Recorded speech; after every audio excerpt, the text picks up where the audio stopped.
já na sua velhice ele escreveu Eclesiastes. Eclesiastes, lendo assim a grosso modo, parece o livro mais mal-humorado da Bíblia. Porque você vai perceber um escritor, um Salomão, parece que ele viaja na maionese, parece que ele tem desvaриos, parece que ele não, as palavras dele não condizem com a realidade. Se você simplesmente passar os teus olhos, você não vai conseguir entender. E aí você vai até se questionar, dizer, por que esse livro está na Bíblia? Porque aparentemente é um livro errado, as motivações parecem não ser verdadeiras. A palavra que mais aparece no livro de Eclesiastes é vaidade. E ele dá tanta ênfase que ele repete, ele diz vaidade de vaidade. Você consegue imaginar o que é vaidade de vaidade? A vaidade a gente consegue imaginar. Agora, vaidade de vaidade. Vaidade elevado ao quadrado, elevado ao cubo, um exponencial de vaidade. E aí ele usa expressões do tipo que às vezes a gente vive como quem corre atrás do vento.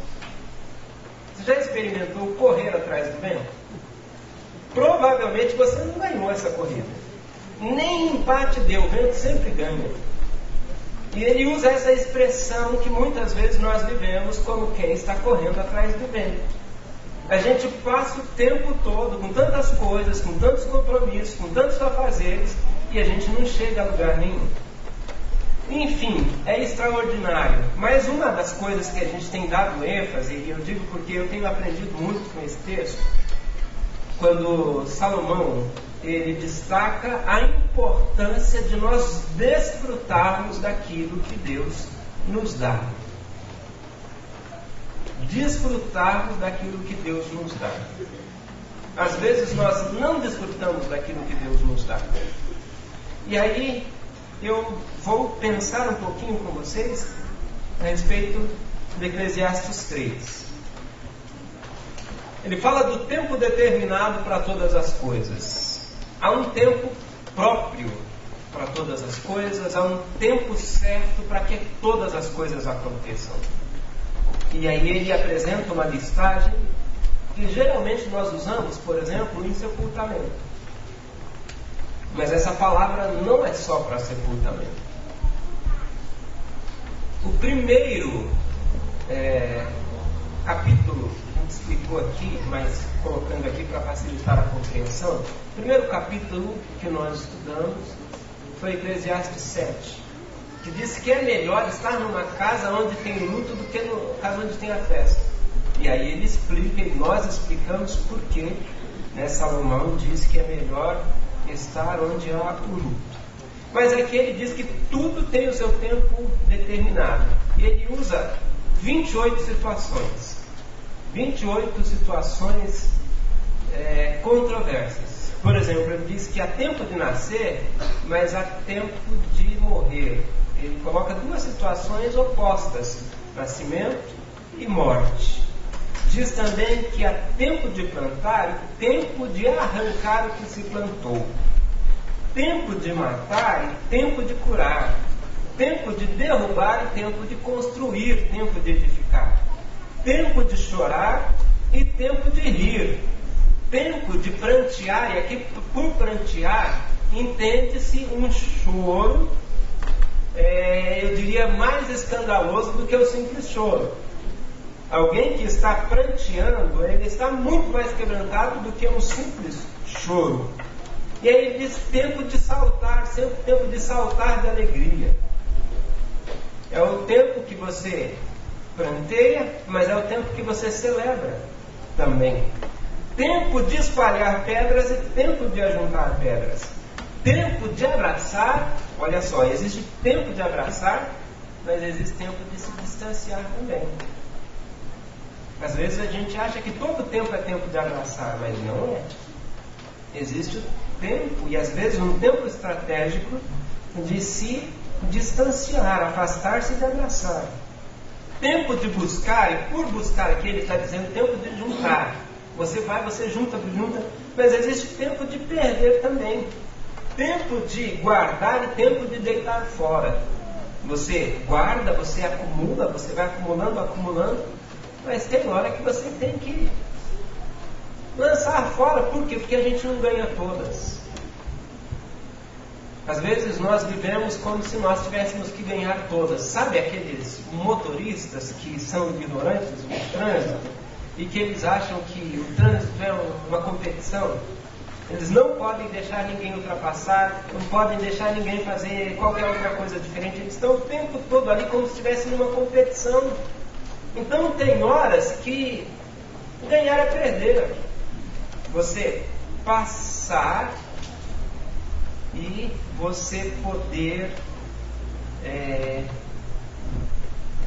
Aliás, você deixar a outra pessoa passar e você vai ficar muito mais satisfeito com isso. Recentemente, estava no dia do retiro da Rumac,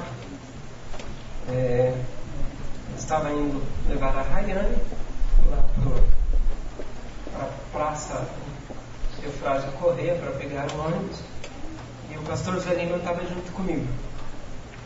E aí eu ia atravessar, aí vinha uma mulher, eu ia passar, cruzar, e aí vinha uma mulher para atravessar, eu parei gentilmente. Aí ela ficou impactada com aquilo. E aí o pastor José Lima disse: você viu como é importante a gente ser educado? Eu fiquei pensando, se ele soubesse que nem sempre eu faço isso, né? Mas na hora eu falei, a gente precisa ser educado mesmo. A gente precisa deixar as outras pessoas passarem. Às vezes a gente quer ganhar o tempo todo, como se nós estivéssemos numa competição. E o texto diz que há tempo de deitar fora. A gente não ganha todas, a gente perde muitas na vida. Mas às vezes essas perdas, como na administração diz, a chamada perda compensatória. Você perde agora para ganhar lá na frente. A gente não ganha todas, é mais ou menos o tipo da discussão. Você não ganha todas as discussões. Ou alguém é que ganha. A gente não ganha todas. Às vezes a gente tem que perder, ou fingir que perdeu, para ganhar lá na frente. Existe o tempo de rasgar e o tempo de costurar. O tempo de estar calado. Essa é má. Essa é legal, né? Tempo de estar calado.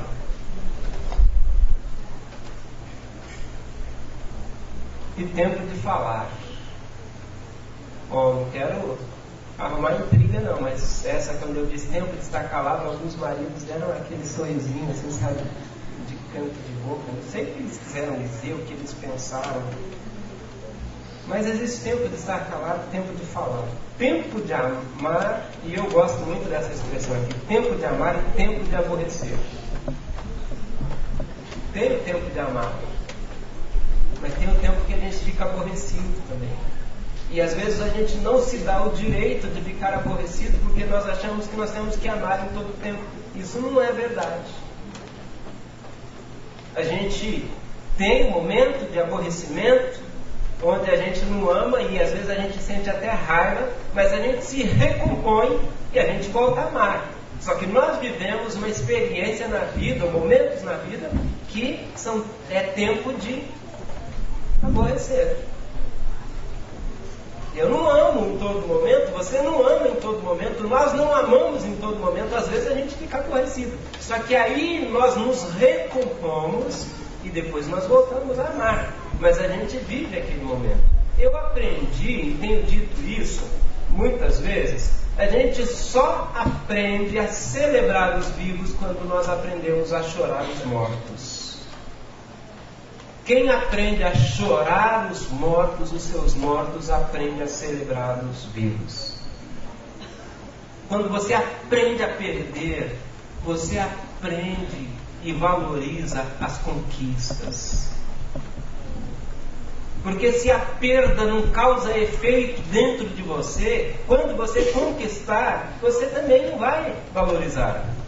Os dias ruins existem na nossa vida para quando chegarem os dias bons, a gente saber valorizar esses dias bons. Sabe aquela experiência?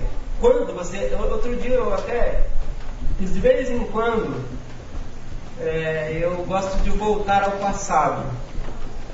E numa das férias, um tempo desses atrás, falei, puxa, eu vou reviver uma experiência de quando eu era ainda adolescente e que eu ia. Tem uma praça lá em São Paulo, chamada praça que a turma aí, muitos da nossa igreja iam gostar, que é a chamada Praça dos Skatistas, chamada Praça Roosevelt, lá no início da Rua da Consolação.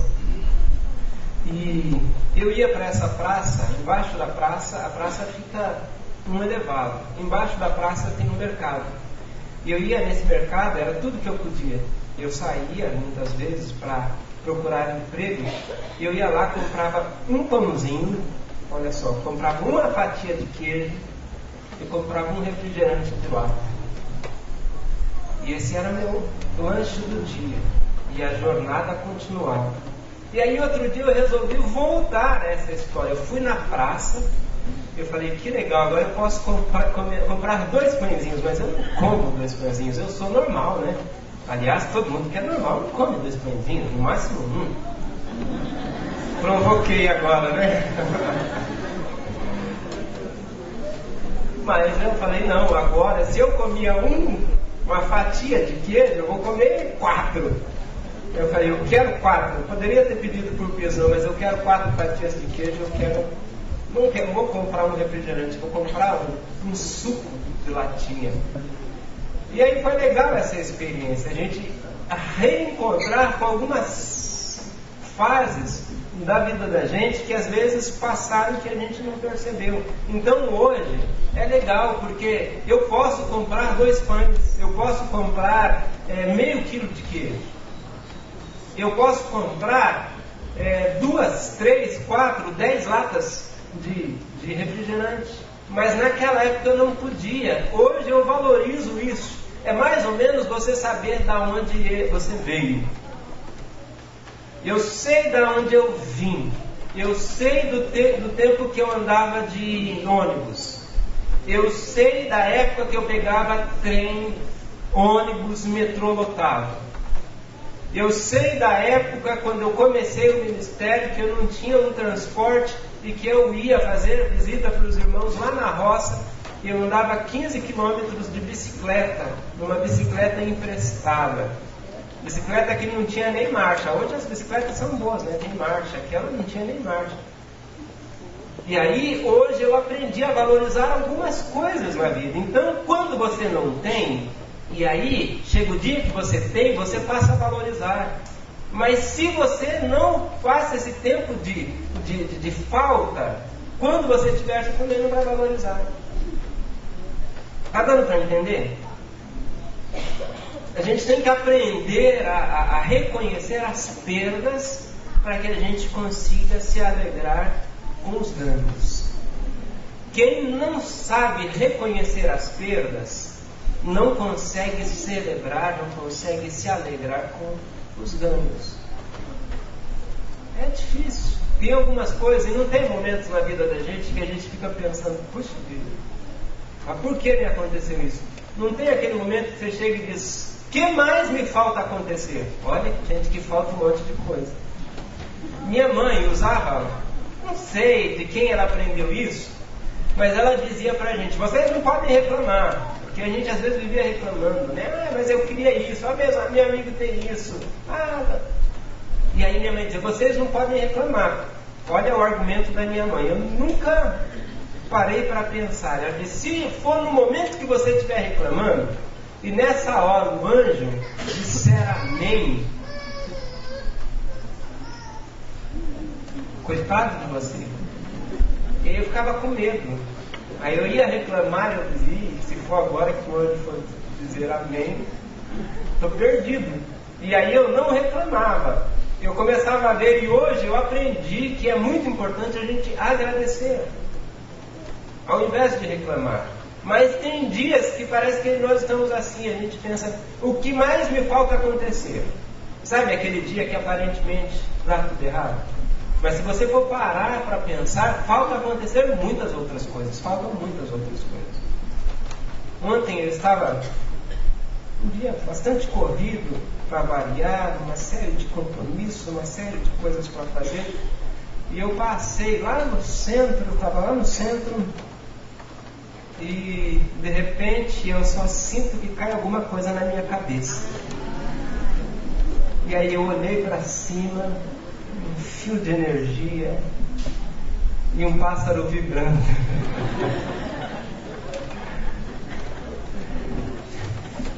Eu fiquei pensando, se eu passasse um segundo depois, não teria acontecido nada. Se eu passasse um segundo antes, e aí sabe quando eu levo a mão e fica a mão assim encharcada, eu falei, o que eu vou fazer agora? Isso aconteceu ontem. Às vezes a gente fica pensando o que mais nos falta acontecer, né? E eu pensando, tenho mais coisas do que tempo disponível. Mas a gente tem que agradecer a Deus. A gente tem que agradecer a Deus. Aí eu, olhando para o meu dia, aí eu fiquei pensando das coisas que eu tinha que agradecer. A Milka nem sabe dessa, ainda bem que ela não está aí.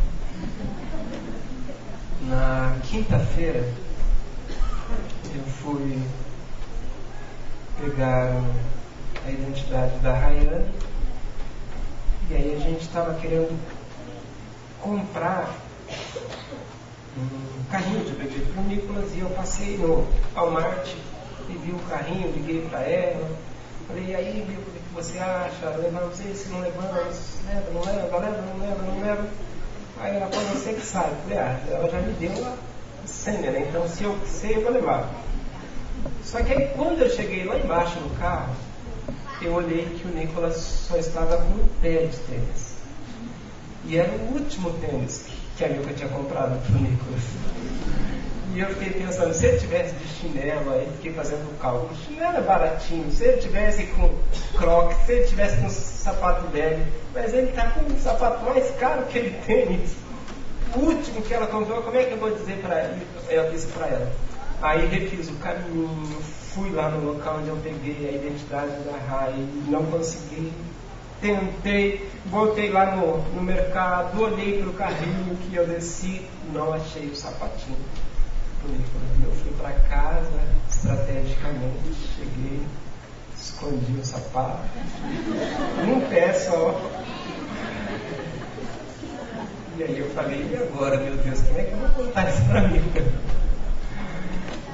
Aí eu voltei ontem lá, aí falei para a moça, aconteceu isso. Aí a moça pega uma caixa e vai e tira coisa e nada do tênis.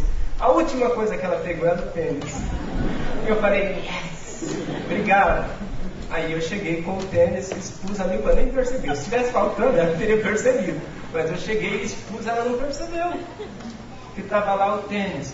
Então, eu fiquei olhando, aí lembrando, no mesmo dia aconteceu essa questão do pássaro.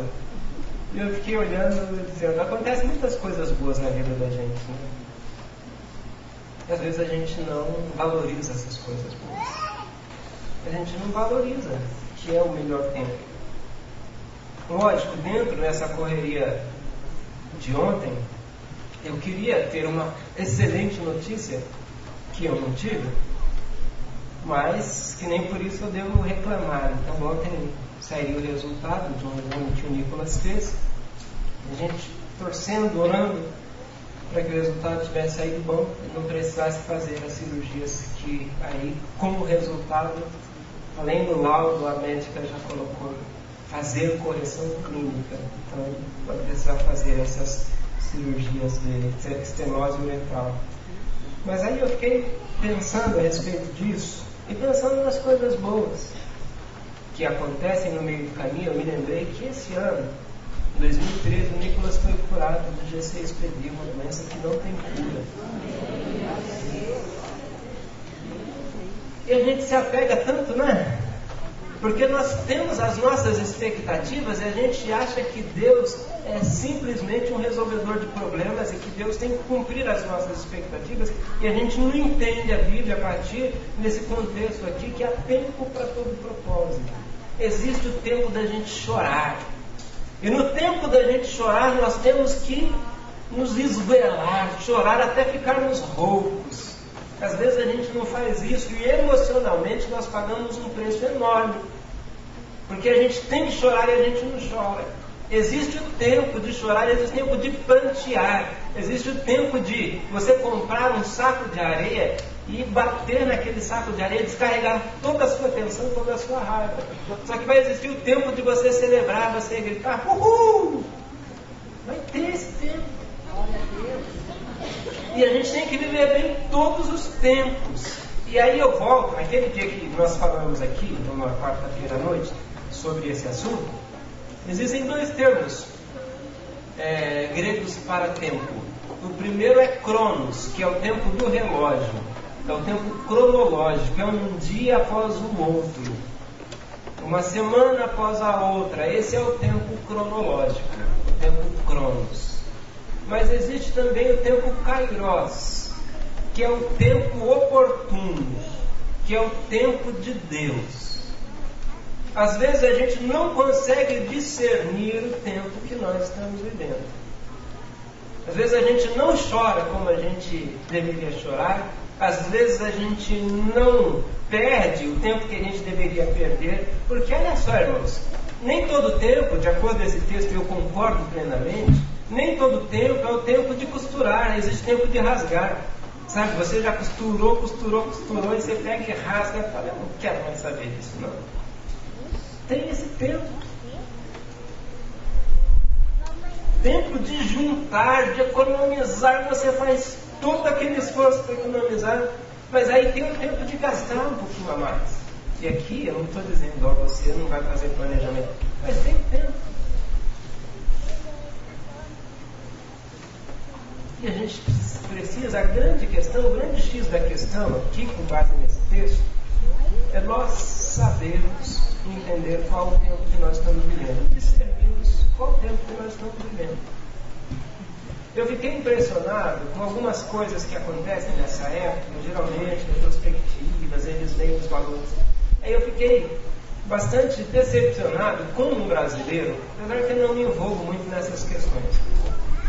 Mas a revelação do ano, em termos de artista no Brasil, foi aquela cantora Anitta. Daí, poxa vida, a gente não estamos ruim mesmo, né? Brincadeira, a gente está ruim mesmo. E aí eu vi uma outra matéria que mostrava que o brinquedo mais esperado pelas crianças, na minha época era bicicleta. Eu sempre sonhei ter uma bicicleta nova, nunca tive. Mas eu sempre sonhei.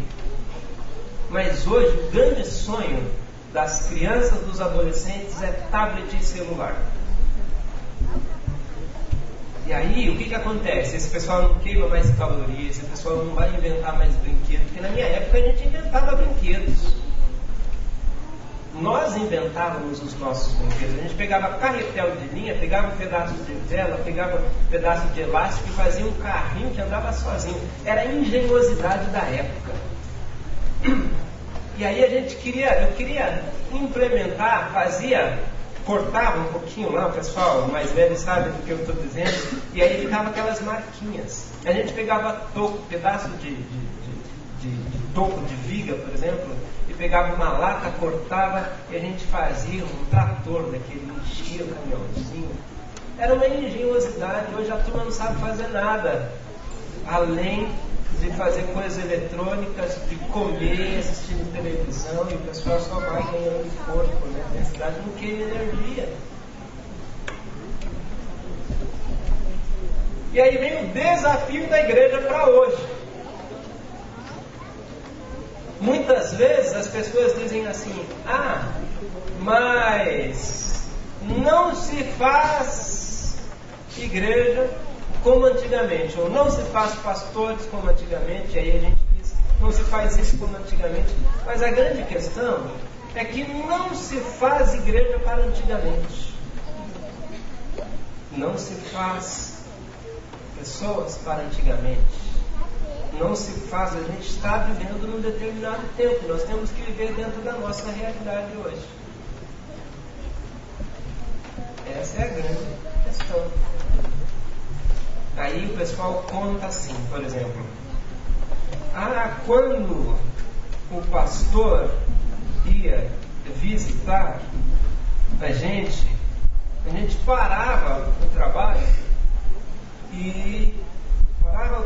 parava todas as atividades, chamava todos os vizinhos e aí fazia um grande culto. E o pastor vinha, aí a gente esperava até 3 meses seguintes para ele voltar a reunir todo mundo. Então, até tem uma historinha engraçada que as galinhas, os frangos não gostavam de pastor, né? E quando o pastor chegava, o dono do sítio lá matava as galinhas e aí elas tinham até uma senha. Quando o pastor chegava, a primeira que via gritava: "Pastor chegou!" E aí então toda saía correndo, sumiu. Essa é uma historinha engraçada que se conta aí no meio dos pastores. Na reunião dos pastores também tem as histórias que rolam aí no meio dos pastores, e essa é uma delas. Mas a gente sabe que não se faz igreja para antigamente. A realidade hoje é outra. E cada igreja tem a sua característica. Quando eu fui pastor em Paulo Afonso, nós realizávamos, em dezembro, realizamos uma programação que era chamada Programa de Férias. A gente fazia o programa de férias, mas ia muita gente na igreja. E era a ideia evangelística. Aí eu fui para Aracaju, falei, eu já sei o que eu vou fazer. Vou fazer programa de férias. Realmente foi um programa de férias. O pessoal tirou férias do programa. Eu fiquei lá com alguns teimosos. Então tem coisa que funciona num lugar, não funciona no outro. Funciona num tempo, não funciona no outro tempo. E a gente precisa, na verdade, como pessoas, como igreja, ter um discernimento. Que tempo que nós estamos vivendo? Mas eu não quero falar isso de uma forma global, de uma forma para a igreja, de uma forma para a sociedade. Mas eu quero falar para você que tempo você está vivendo agora. Talvez você esteja vivendo o tempo de rir e eu esteja vivendo o tempo de chorar. Eu tenho que respeitar o seu tempo de rir, porque não dá raiva na gente quando a gente está chorando, as pessoas estão rindo. Sabe, você está numa pior e as pessoas estão lá celebrando. Aí você pensa, nem tem sentimento. Mas não é que não tem sentimento, às vezes o tempo daquela pessoa é outro. Eu não tenho como obrigar aquela pessoa a estar vivendo o mesmo tempo que eu. Cada um vive num tempo e o tempo dessa pessoa é o melhor. O meu tempo é um, o seu tempo é outro.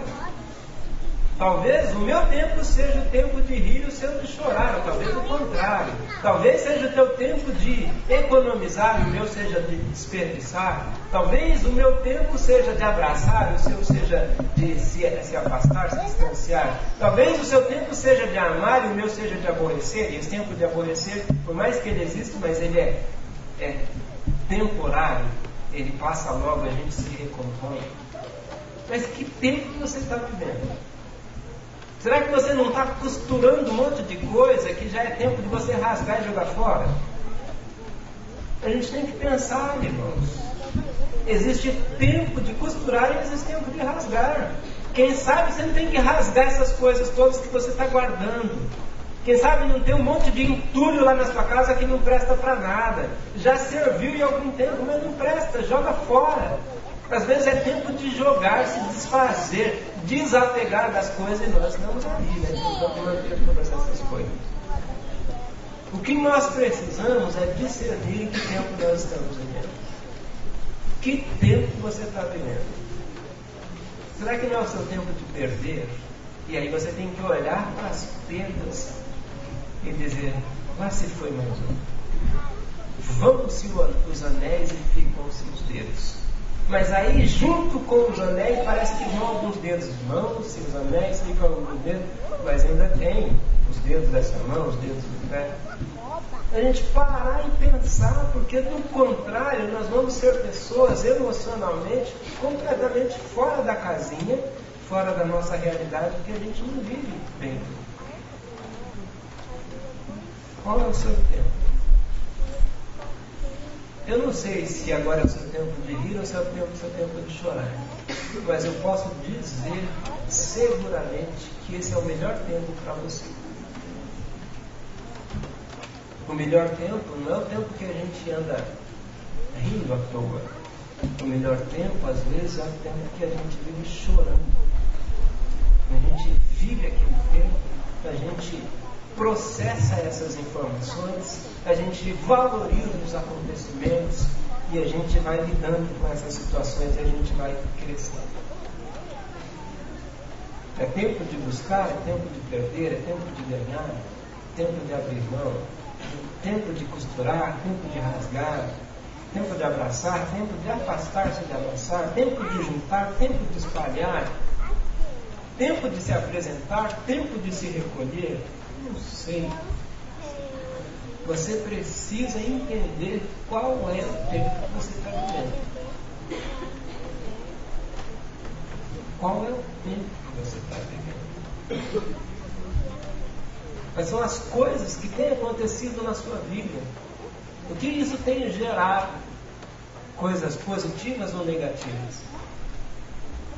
Não adianta a gente pensar, 2014 vem aí, em 2014 eu vou fazer isso, vou fazer aquilo, outro, vou fazer. E aí 2014 se concretiza e a gente não fez nada, ou quase nada. A gente colocou uma chamadinha no boletim que vocês vão receber ao final do culto. Diz assim, 2014 só fica um ano em cartaz. Aproveite bem. É só um ano. 2014 não vai voltar mais. Então a gente tem que viver da melhor forma. E viver da melhor forma não é não chorar. É chorar, sim. Mas é celebrar. Às vezes a gente vive nos extremos. Ou a gente só chora, ou a gente só celebra. E não tem aquelas pessoas que às vezes o tempo todo parece que são negativas? Aquelas que vivem dizendo, ó dia, ó vida, ó azar. E aí, por outro lado, parece que tem aquelas que vivem felizes o tempo todo, né? Tem aquelas pessoas que são felizes, pelo menos aparentemente, o tempo todo. Parece que elas não vivem dentro de uma realidade. E às vezes a felicidade incomoda, né? A gente tem que viver. Vai ter o dia que você vai estar super bem, mas vai ter o dia que você não vai estar tão bem assim. Vai ter o dia que você vai estar triste.